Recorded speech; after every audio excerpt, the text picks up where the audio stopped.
लक्ष्मीं क्षीरसमुद्रराजनयां श्रीरङ्गधामेश्वरीं दासीभूतसमस्तदेववनितां लोकैकदीपाङ्कुरां श्रीमन्मन्दकटाक्षलब्धविभवद्ब्रह्मेन्द्रगङ्गाधरां त्वां त्रैलोक्यकुटुम्बिनीं सरसिजां वन्दे मुकुन्दप्रियां।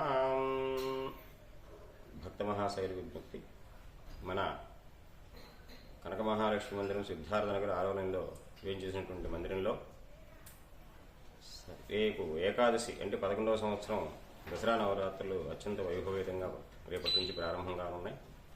మహాలయ అమావాస్య అనగా రేపటి రోజున అమ్మవారికి నిజరూప దర్శనం, సంవత్సరం 2 సార్లు మాత్రమే జరిగేటువంటి అభిషేక కార్యక్రమాలు రేపటి రోజున 6 గంటలకు ప్రారంభమై 10:30 గంటలకు అభిషేకం, అర్చన, విశేష అలంకారం, పూజా కార్యక్రమాలు జరుగుతాయి. అలాగే ఎల్లుండి నుంచి నవరాత్రి ప్రారంభం. ఉదయం పూట ప్రతిరోజు కూడా ప్రాతకాలంలో 6 గంటలకు ప్రారంభమై చండీ పారాయణం 6 to 8 గంటల వరకు, 8 నుంచి 10 గంటల వరకు చండీ హోమం ప్రతిరోజు కూడా, 10 గంటల నుంచి 12 గంటల వరకు సామూహికంగా శుభార్చన చేసే నిర్మాచన కార్యక్రమం, హారతి పుష్పాలు జరుగుతాయి. అలాగే శ్రీచక్రార్చన జరుగుతుంది అమ్మవారి దగ్గర. విశేషంగా స్ఫటికలింగం వరకు మహన్యాసపూర్వకంగా రుద్రాభిషేకాలు ప్రతిరోజు కూడా అభిషేకం జరుగుతుంది శ్రీచక్రార్చన బట్టి.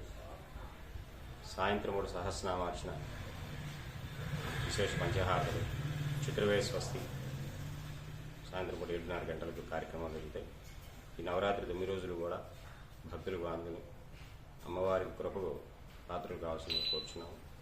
అలాగే 12వ తారీఖు విజయదశమి, ఆ రోజున కూడా బాబాగారి పుణ్యతిథి రోజున బాబాగారి కూడా విశేషమైనటువంటి కార్యక్రమాలు, అభిషేకాలు, అర్చనలు, మధ్యాహ్నం 12 గంటలకు హారతి, సమాధి మహోత్సవం కార్యక్రమం కూడా, పూజా కార్యక్రమాలు కూడా జరుగుతాయి.